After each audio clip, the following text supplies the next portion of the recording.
Hello students, अस्सलाम वालेकुम। Welcome to the physics with Siddiq sir. आज हम इंटर क्लास का जो हमारे पास पहला चैप्टर है मीन्स चैप्टर नंबर 11 जो कि हम लिखते हैं, जो कि पहला चैप्टर है हीट के बारे में। ठीक है, तो आज हम हीट का चैप्टर स्टार्ट कर रहे हैं 12वीं जमात का। तो सबसे पहले हम ये देखेंगे जैसे कि अपनी बुक के अंदर जो सबसे पहले हीट के बारे में क्या लिखा गया है, यानी कि जो टॉपिक है पहला वो ये लिखा गया है कि heat as a form of energy, as a form of energy. ठीक है, heat as a form of energy in transit, इस तरह कुछ लिखा गया है। देखें, ठीक है, जो स्टार्टिंग में हमारे पास इन ट्रांजिट। अब देखें हीट जो है, heat as a form of energy in transit. Transit किसको कहते हैं हम? ट्रांजिट का मतलब होता है टू ट्रांसफ़र, मीन्स ये टू ट्रांसफ़र वर्ड जो है उसमें से निकला हुआ है ट्रांजिट। इसका मतलब है कि हीट मतलब वो एनर्जी है जो कि ट्रांसफ़र होती है। बहुत आसान सी बात है कि हीट कौन सी एनर्जी है जो कि ट्रांसफ़र होती है, जो कि अपना टॉपिक है 11.1 जो हमारा टॉपिक है वो यही है, heat as a form of energy in transit. अच्छा, अब हमने थोड़ी हिस्ट्री देखनी है हीट की।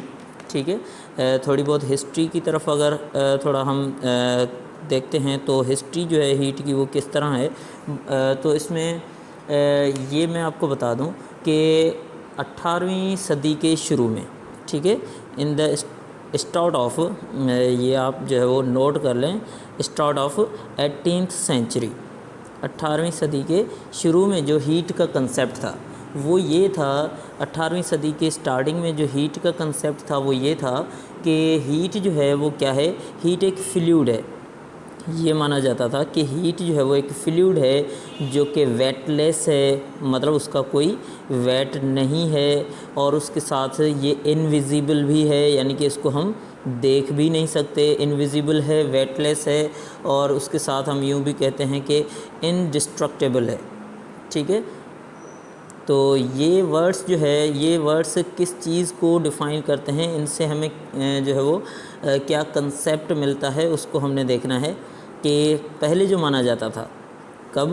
18वीं सदी के शुरू में ये माना जाता था कि हीट जो है वो क्या है, heat is a fluid, weightless fluid, invisible, indestructible. ठीक है, ये कुछ इस तरह, फ्लूइड मीन्स सबस्टेंस, हम यूँ कह लें, सबस्टेंस कह लें तो भी सही होगा। तो ये हमारे पास हीट का कंसेप्ट था 18वीं सदी के शुरू में, जो है वो इस तरह का कंसेप्ट माना जाता था कि हीट जो है वो एक वेटलेस फ्लूइड है, या फिर इनविजिबल, इनडिस्ट्रक्टेबल। वेट फ्लूइड मतलब कोई सबस्टेंस, वेटलेस मतलब जिसका कोई वज़न ना हो, इनविजिबल जिसको हम देख नहीं सकते, और इनडिस्ट्रक्टेबल जिसको हम ख़त्म नहीं कर सकते। ठीक है, तो इस तरह का कोई फ्लूइड है। तो ये थ्योरी जो थी, इस थ्योरी को, यानी कि अब इस फ्लूइड को जो नाम दिया गया था, मतलब इस तरह का जो फ्लूइड है जिसकी ये प्रॉपर्टीज़ हैं, वेटलेस है, इनविजिबल है, इनडिस्ट्रक्टेबल है, इस फ्लूइड को नाम दिया गया था कैलोरिक का। ये फ्लूइड जो है वो क्या है, कैलोरिक, इसलिए इस थ्योरी का भी नाम है कैलोरिक थ्योरी। इस थ्योरी का नाम क्या है, कैलोरिक थ्योरी। यानी कि जो स्टार्टिंग में 18वीं सदी के शुरू में जो ये कंसेप्ट था कि कैलोरिक थ्योरी जो है वो हीट को एक्सप्लेन करती थी कि हीट जो है वो क्या है। अच्छा, उसके बाद अगर कैलोरिक थ्योरी के मुताबिक देखें कि हीट जो है वो, यानी कि हॉट बॉडी और कोल्ड बॉडी का जो कंसेप्ट माना जाता था। ठीक है, मिसाल के तौर पे ये मेरे पास एक जो है वो मैं दो बॉडीज़ यहाँ पे बनाता हूँ, बॉडी ए और बी मान लीजिए। ठीक है, तो बॉडी ए जो है ये अगर हॉट है, सपोज़ इसको हॉट है, ये हॉट बॉडी है, ये कोल्ड बॉडी है, तो इसका मतलब है ये माना जाता था कैलोरिक थ्योरी के मुताबिक कि इसमें जो कैलोरिक का अमाउंट है वो ज़्यादा अमाउंट है। इसमें कैलोरिक का अमाउंट जो है वो कितना है, मच अमाउंट, हम कह लें कि मच अमाउंट ऑफ कैलोरी। ठीक है, इसमें कैलोरी का अमाउंट जो है वो ज़्यादा है, मच अमाउंट ऑफ कैलोरी, यानी कि जिसमें, जिस ऑब्जेक्ट के अंदर, जिस बॉडी के अंदर कैलोरिक का अमाउंट जो है वो ज़्यादा है उसको हॉट बॉडी कंसीडर किया जाता था, और जिसमें लेस अमाउंट है किसका, कैलोरिक का जिसमें लेस अमाउंट है उसको कोल्ड बॉडी कंसीडर किया जाता था। दो बॉडीज़ हैं, एक हॉट है, ये कोल्ड है। हॉट किसको कंसीडर किया जाता था, जिसके अंदर कैलोरिक का अमाउंट ज़्यादा हो, और अगर उसी कैलोरिक यानी कि वो फ्लूइड जिसकी हम बात कर रहे हैं, वो सब्सटेंस वेटलेस इनविजिबल इंडिस्ट्रक्टेबल, ठीक है, उसका अमाउंट, कैलोरी का अमाउंट जिसमें ज़्यादा है वो हॉट बॉडी है और जिसमें कम है वो कोल्ड बॉडी है। ये हमारे पास कंसेप्ट था 18वीं सदी के शुरू में, हीट को इस तरह डिफ़ाइन किया जाता था। अच्छा, उसके बाद एक और चीज़ कि जो कैलोरिक थ्योरी थी, इसकी मदद से और कुछ हमारे पास प्रोसेस जो हीट के हैं उनको ईज़िली जो है वो डिफ़ाइन किया जाता था। जैसे कि कंडक्शन है, कंडक्शन का प्रोसेस है, इसको इजीली एक्सप्लेन किया जाता था कैलोरिक थ्योरी की मदद से। उसके बाद मिक्सिंग ऑफ सब्सटेंस, अगर हम बात करें मिक्सिंग ऑफ सब्सटेंस यानी कि इन कैलोरीमीटर। तो कैलोरीमीटर क्या है? कैलोरीमीटर एक हमारे पास एपरेटस है, एक इंस्ट्रूमेंट है जिसकी मदद से हम मुख्तलिफ़ सब्सटेंस को या मुख्तलिफ़ सब्सटेंस की हीट कैपेसिटी वगैरह जो है वो चेक करते हैं। तो कैलोरीमीटर के अंदर जो सब्सटेंस मिक्स करते हैं, इनका कंसेप्ट भी कैलोरिक थ्योरी के अंदर क्लियरली एक्सप्लेन किया जा सकता था, ठीक है। अच्छा, उसके बाद और भी कुछ इस तरह के प्रोसेस थे जिनको कैलोरिक थ्योरी कम्प्लीटली एक्सप्लेन कर रही थी। लेकिन बाद में क्या हुआ कि ये सारा कुछ चलता रहा 19वीं सदी के शुरू तक, ठीक है। अब अगर हम देखें in the start of the 19th century, ये सारा कुछ जो था वो कब का था? ये सब कुछ 18वीं सदी से पहले था, यानी कि 18वीं सदी के शुरू में जो है वो इस तरह का कंसेप्ट था। ये कब तक चलता रहा? 19वीं सदी की अगर बात करें, ठीक है, तो 19वीं सदी के शुरू में जो है वो एक साइंटिस्ट जिसका नाम है काउंट रमफोर्ड, ठीक है। तो काउंट रमफोर्ड ने जो है वो इस थ्योरी को चैलेंज किया। हीट का जो कंसेप्ट था फ्लूइड वाला, कि हीट कोई फ्लूइड है, कोई भी फ्लूइड है, जिस बॉडी के अंदर ज़्यादा होगा उसको हॉट कंसीडर किया जाता है और जिसमें कम होगा उसको कोल्ड बॉडी कंसीडर किया जाता है। तो ये एक फ्लूइड का कंसेप्ट था, या फिर ये एक कंसेप्ट था पुराना, जिसको हम कैलोरिक थ्योरी के बेस पे बयान करते हैं, एक्सप्लेन करते हैं। अच्छा, उसके बाद काउंट रमफोर्ड ने 19th सेंचुरी के स्टार्ट में ठीक है, तो काउंट रमफोर्ड ने जो है वो इस थ्योरी को चैलेंज किया। कौन सी थ्योरी? जो कैलोरिक थ्योरी अभी हमने पढ़ी। अच्छा, तो अब हमने देखना है कि काउंट रमफोर्ड ने ऐसा क्या देखा या फिर उसको ऐसी कौन सी चीज़ मिली जिसकी वजह से उसने कैलोरिक थ्योरी को चैलेंज किया। अब उसको अगर हम देखते हैं तो ये कुछ इस तरह का प्रोसेस था कि काउंट रमफोर्ड जो थे वो सुपरवाइज़ कर रहे थे एक जो है वो एज ए इंजीनियर के तौर पे, ठीक है। किस चीज़ को सुपरवाइज़ कर रहे थे? अच्छा, तो काउंट रमफोर्ड ने जो सुपरवाइज़ किया, मतलब वो सुपरवाइजिंग कर रहे थे एक कंपनी में, ठीक है। वहाँ पे जो जैसे गन्ने या जो है वो गन्स वगैरह बनती हैं या जो तोपें वगैरह बनती हैं, इस तरह की कोई कंपनी में, या फिर जो है वो उस पूरी कंपनी के साथ वो जब सुपरवाइज़ कर रहे थे तो उन्हें एक चीज़ जो है वो उनकी ऑब्जर्वेशन में आई अचानक से। ऐसे वो कर नहीं रहे थे, अचानक से वो चीज़ जो है उनकी ऑब्जर्वेशन में आई। इस तरह की जो तोपें वगैरह बन रही होती हैं, ठीक है। तो यूँ मैं इसको थोड़ा बनाने की कोशिश करता हूँ इधर। तो इस तरह की जो तोपें होती हैं, ये किसी मेटल की बनी होती हैं, बहुत सख्त जो है वो हार्ड मेटल होता है। तो काउंट रमफोर्ड ने यहाँ पे एक ऑब्जर्वेशन की कि ये मिसाल के तौर पे ये बनी होती है ना, तो इसके अंदर होल निकाला जाता है, इसके अंदर होल जो है वो किया जाता है, होल रखा जाता है तोप बनाने के लिए, ठीक है, मिसाइल या गोला वगैरह जो फायर करते हैं उसके लिए। तो अब ये होल करने के लिए जो है वो ये किस तरह करते हैं? कोई ड्रिल मशीन वगैरह होती है, मान लीजिए कि ये कोई ड्रिल करने के लिए मशीन होती है, उस ड्रिल मशीन से ये इसमें से होल करते हैं। अच्छा, अब जब ये होल करते हैं, जैसे हम जो है वो लाइट की फिटिंग के लिए जो है वो दीवारों में ड्रिल मशीन से होल करते हैं ना, वायर्स वगैरह क्रॉस करने के लिए, तो ये भी कुछ ऐसा ही था। तो इसमें से जब ये होल किए जा रहे थे, तो जब ड्रिलिंग हो रही थी तो इसमें से वो छोटे छोटे जो ऐसा हम कह लें छोटी छोटी चिप्स जो थी मेटल की, जो इसमें से टूट कर नीचे गिर रही थी फर्श पे, ठीक है, नीचे फ्लोर पे ये चिप्स जो है वो नीचे गिर रही थी। तो अब जाहिर सी बात है, ये काउंट रमफोर्ड ने जब देखा तो अब यहाँ पे ड्रिलिंग जब होती है तो इसमें से एक बहुत बड़ा अमाउंट ऑफ हीट जो है वो इमिट आउट हो रहा था, बहुत सारी हीट जो है वो यहाँ से एमिट हो रही थी। तो काउंट रमफोर्ड ने ये चीज़ जब ऑब्ज़र्व की तो अब होना क्या चाहिए था, क्योंकि अकॉर्डिंग टू कैलोरिक थ्योरी इसके अंदर एक फ्लूइड जो है वो सब्सटेंस जो है वो ऑलरेडी फिल्ड है, जिसको हीट कहा जाता था कैलोरिक थ्योरी के मुताबिक। अब ये छोटी छोटी चिप्स जो है वो, छोटे टुकड़े जो है वो जब नीचे गिर रहे थे, तो होना ये चाहिए था कि अब देखें इसके पास बहुत सारा फ्लूइड या फिर वो कैलोरिक मौजूद है। तो ये जब नीचे गिर रहे थे तो ये ठंडे पड़ रहे थे, यानी कि या फिर यूँ कह लें कि इनमें से जो कैलोरिक अमाउंट था कैलोरिक का वो इमिट आउट हो रहा था। अब इनके पास यानी कि इन्होंने कैलोरिक को लॉस कर लिया था, ये कैलोरिक को लॉस करके नीचे गिर रहे थे, ऐसा ही था। ठीक है, तो अब जो है इस पूरे ओरिजिनल मटेरियल के पास पहले से ही कैलोरिक मौजूद है, लेकिन अब इनके पास कैलोरिक मौजूद नहीं है। तो होना ये चाहिए था कि इन दोनों में डिफरेंस होना चाहिए था, क्योंकि इसके पास कैलोरिक मौजूद है और इसके पास कैलोरिक मौजूद नहीं है, तो इन दोनों के दरमियान में डिफरेंस होना चाहिए था। मगर काउंट रमफोर्ड ने जो देखा, इन दोनों को कंपेयर करके जब देखा, यानी कि ये छोटे छोटे चिप्स जो नीचे गिरे थे इन्होंने अपना कैलोरिक लॉस कर लिया था, लेकिन इसके पास अभी भी कैलोरिक मौजूद था। तो इन दोनों को जब कंपेयर करके देखा काउंट रमफोर्ड ने,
calorie. So this is the SI unit for calorie.